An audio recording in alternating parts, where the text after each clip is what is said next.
To get into yesterday's practice out in Frisco. Some good, not a whole lot of bad. Again, there's not a whole lot really going on in these sessions that are open to the public. It's more of just kind of an open showcase to show fans here what's transpiring. And again, there's a preseason game on Friday, so even tonight's session out at the Ford Center probably not going to be too intense. I actually think we'll probably see more of the first teamers go, as has been the case so far this offseason. First teamers will get a lot of the reps in the final practice before the preseason game because the backups, third stringers, expect to get majority of the work against the Saints. But let us get into some of the highs and lows. You were out there. Mm-hmm. What was your main takeaways? I think, honestly, my main takeaway was that there were several people on the defensive side of the ball that kind of stuck out. Obviously, the interception by Caleb Downs in the back of the end zone was one of those moments. The punt off of his right foot was also one of those moments. But no, I think just when you there have been a couple times throughout training camp where Caleb has been really close to picking off Dak or Joe Milton or Sam Howell, but he's not yet done it. That was cool to see him finally get one. I think Donovan Ezeraku had some moments where he shined. PJ Locke had a pass breakup that sticks out in my mind. I actually think that as good as Savone Revel has been throughout training camp, it looks to me like Kobe Durant's going to win that other starting cornerback role just because he was getting the reps yesterday with the ones. And maybe if he doesn't win it, look, they need depth at corner. In today's NFL, like cornerback number 4 gets an real number of snaps. Yes. So by week 11, he could be cornerback number 1. Yeah. Honestly, the difference between 2 and 3 is, you're on the field. Right. Yeah. But I guess just technically speaking, when you look at a lineup card or whatever, technically, that he was the one out there opposite of Deron Bland. And then Jayshon Barham, I know we talked about him yesterday. I know y'all talked about him the day before. He actually talked to us for the first time, which was cool because he hasn't spoken since the beginning of training camp, and we're talking about the rookie out of Michigan who has had an incredible camp. Obviously had a little bit of a setback with the groin injury that he suffered, but getting to hear from him firsthand yesterday, you get a little bit of this sense of the Caleb Downs-ish in him from just he's so very serious, and you can tell he's very intellectual. He reportedly asks a lot of questions to both Christian Parker, his position coach as well. I had seen someone say that, or maybe it was Shoddy. I think it was Shoddy, said that between Caleb Downs, Malachi Lawrence, and Jayshon Barham, these guys, yes, they're rookies. Yes, they just got drafted in April, but they have a presence about them that makes them feel like they carry themselves in a much more experienced, much more veteran sense. And when you start to talk to them, when you get that interaction with them, you can't help but agree. So interesting to finally get to talk to him. And I said this a little bit earlier, there have been a couple practices now where you walk away feeling like, okay, the defense looked like the better team. Now, obviously, Brevin Spann-Ford had an excellent catch yesterday. Dak looks great. GP looks great. CD had a big catch early in 11 on 11. But, I think you walked away thinking there were more standout moments from guys on defense than guys on offense, and maybe that's just because we're accustomed to GP making big plays and CD making big plays. That, and you don't know how much the offense is showing in things like these, 100%. because again, cameras are everywhere. You don't know what footage is going to make it elsewhere. So to that degree, there's always a bit of gamesmanship, even looking at that front. But also, again, we're talking about positives from the defensive side. If it was the alternative, we would be nothing but worried because we saw the exact same sample size last year. Right. So even if it is competence, I'm fine with that. That's a positive step forward. Yeah. Oh, I know for a fact the Cowboys coaching staff is excited for training camp to be over because then they can close their practices again. They're holding out a lot. And a lot of it is just so far right now it's been walkthrough kind of stuff. But, yeah, I think over the next what we get through Friday, and then we've got, about 10 days to the season, something like that? Yeah. I think that 10 days we're going to see a lot of kind of that final install for this team and them try to let's open it up a little bit into that playbook and strategy. We won't see it because it's closed, but we'll see it on Sunday. Yeah. See it in New Jersey, I mean. Thank you. But yeah, speaking about New York, New Jersey. It is. There's only one NFL team in New York, and it's not in New York City. Let's get us to VO 15. You were talking about Jayshon Barham, and I found this notable, and it's been notable really throughout all of training camp of the last week, because that's how long Von Miller's been on the team. Yeah. And how long Jayshon Barham's been back from his minor groin injury. Yeah. That's what's funny about this. Barham is turning heads at camp. He's had maybe a handful of practice. Yeah, half of camp. My gosh, I need to see a bigger sample size before we start anointing this guy the next Sean Lee, which Louis Riddick did on ESPN, which is outrageous. Maybe he could be, but come on. Can we see some more of this guy, especially in game settings?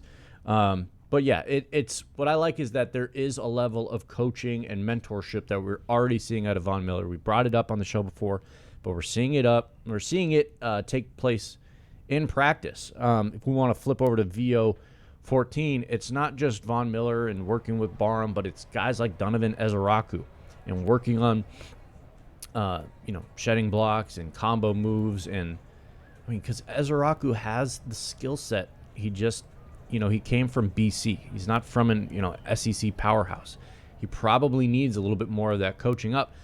Cowboys coaching staff's got the staff to coach him up, but having Von Miller there, hands on, these nuggets of information day in, day out can really help. So I'm kind of excited to see what Ezeraku and some of the younger guys show this year, and to see if some of this info that Von's imparting on them actually takes shape in game. Even in this clip, you saw Quinn Williams walking past while Von is coaching up Ezeraku. That is case in point what we were talking about when it comes to the value that Von brings, because yes, while Kenny Clark and Quinnen and even Rashawn Gary is not going to make my point here.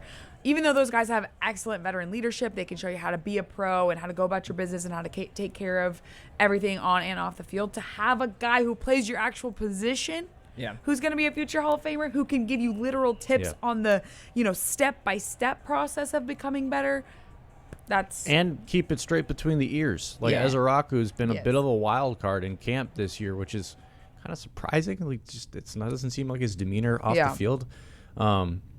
But he's kind of needs to take that step in terms of maturity and avoiding penalties and not becoming a liability on defense. And I think Von can help in that way as well, because Von, to his credit, has never really played. He played hard, but he never played reckless in that way. So that's something I've got my eyes on. There was a moment early in practice where the entire crowd at the Ford Center fell silent for about 2 seconds. If we want to cue up VO number 10. And this is just to give you the state of Cowboys fans and waiting for that banana peel. This is a potential banana peel moment. Dak Prescott handing off the football, but whoop, there's the banana peel, and you could hear the gas. Yeah, there was a gas from the crowd. Even Tyler goes immediately over to him. Even Shotty's kind of looking at him from the behind, like, okay, all right, we're good.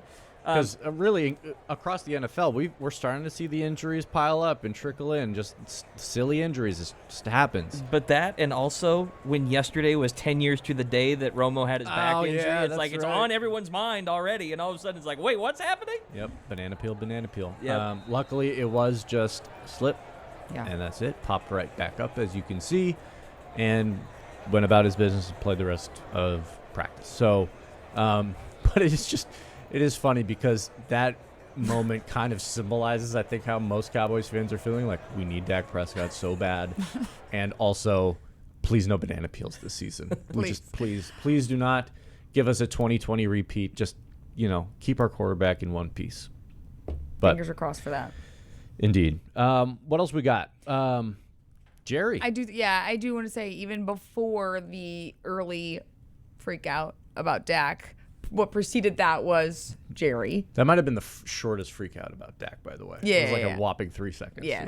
As soon as he popped back up, everyone was like, okay, we can collectively breathe again.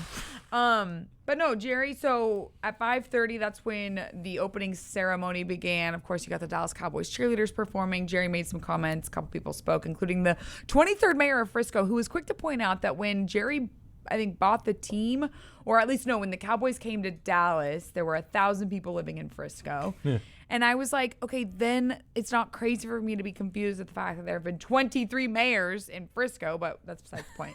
The point I'm trying to make here is Jerry spoke. The math ain't math. The Jerry always speaks. Getting into the politics of Frisco. And I think we had a mandate before we even got out to practice, is that we wanted to hear from Jerry on, rest in peace, the late Dolly Parton, who we found out on yesterday, that she had passed away. Dolly obviously had the iconic performance as a honorary Dallas Cowboys cheerleader on Thanksgiving a couple years ago during that 23 season. Yep. And part of the good vibes of that. Yeah. And even Charlotte Jones spoke to how long they had been trying to get Dolly to be a part of, their brand and organization. And Jerry shared a few really sweet words about Dolly Parton and the impact that that she had on him, on the team, and on really everybody at large. Well, of course, we all know Dolly. She transcended being a great entertainer to a wonderful person. And she's a role model to all of us. We're so thrilled that we got to have her here for our Thanksgiving Day kickoff.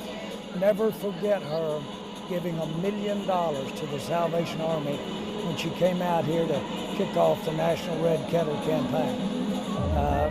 Truly one of the great role models of our country.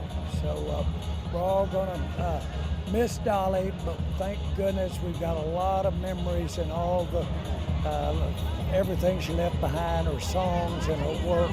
So we'll get to all remember what a great person she was. Talk about when she was here, Jerry. You had her during the halftime. How cool was that? Well, it was an honor for the Dallas Cowboy cheerleaders to have her in a cheerleader outfit, and we were all just mesmerized, if you will. She was every bit as authentic in person as she ever was as an entertainer. So we really are rewarded by the fact that we got to have that association with the Cowboys when we had it. But more important than that, she's someone there for all Americans, boys, girls, adults. She's just really a great role model of what you can do in America. Well said. I know, it was well said. And I think for him to point out the fact that it's so much bigger than just who she appears to be, but if you do get to interact with her, like, her kind spirit is what immediately impacts you the most. It was awesome. Like, he's not always the most, I think maybe he sometimes talks around his words and stuff. He's not always the most articulate. I felt like he did a good job describing her impact. That was the most direct. Yeah. Yes. That's a better word Succinct for it. He's not always the most direct in his answers. Yes. We've had from Jerry in quite some time. Yeah. Now, if you ask him about a third-round draft pick, he'll give you 10 minutes. Thank you. Take you a story through, some city in Arkansas. Then somehow loop it back around. But yeah, I mean, and it was well said. And if you've seen any of the tributes for Dolly Parton and the impact she made on so many people and so many kids, it is well said and it's well summarized, and it's impossible to kind of put it into words and what her impact meant to so many. But Jerry, who's similar age, a few years older than Dolly when she passed, so he's kind of seen all stages of her life and success, which is pretty neat. We do have one more Jerry Jones soundbite I'd like to run because Shiyazh Pete was back at Cowboys camp. We don't know if he's going to make the team, and if he's not, this week is really something else because he has really captured the hearts of Cowboys fans and Navajo Nation, obviously, after what happened in the preseason game against the Cardinals, and so many of Navajo Nation showing up to the game and supporting him and cheering him on. Well, there's been support at Cowboys camp as well, but continuing yesterday. If we want to cue up that VO for Shiyazh Pete and him getting some on-field work. This is VO 17, Zeke. He might make the team. At least the practice squad. If he doesn't make the team, he could potentially make the practice squad. I mean, again, the significance of it is that he's the first. I think that's probably the hope, right? That or the expectation. I don't think he's making the 53-man, but I really hope he doesn't sign elsewhere. Right. Because I could see the Cardinals being in waiting. You know, that's always a difficult part of the preseason cut down. Is some of these guys are vibes guys. Yeah. And belong on the team because of what they represent, right? And that's not necessarily fair to the production standpoint. No. That's where this always you gets can't eat a crosswise. roster spot for that. Right? Exactly, and that's the shame of it, because for as much as we're interacting with him, imagine being around him on a day-to-day basis, hour by hour, right? Like it's got to feel like you're part of a special story right now. And again, it's the weird shame of this, in the sense that he might only have this week forever, but at least he has the week, right? Yeah. And again, context is that he's the first person from the Navajo Nation to ever sign with or play for an NFL team.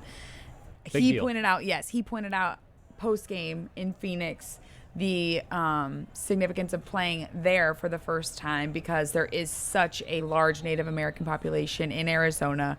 I actually got to meet a couple of the people who were at the preseason game in Phoenix, who made the trip over here just to see him and support him.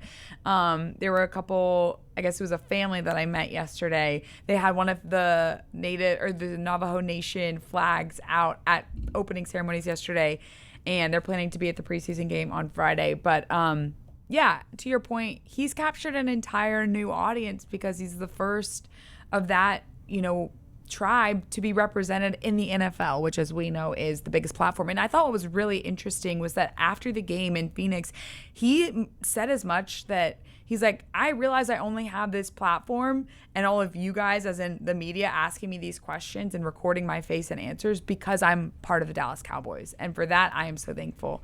But Jerry was also thankful because Jerry was asked about Shiyazh and just sort of the impact that he's made from a cultural perspective, and wearing the star and kind of representing that all in one. And this is what he had to say. It was so heartfelt.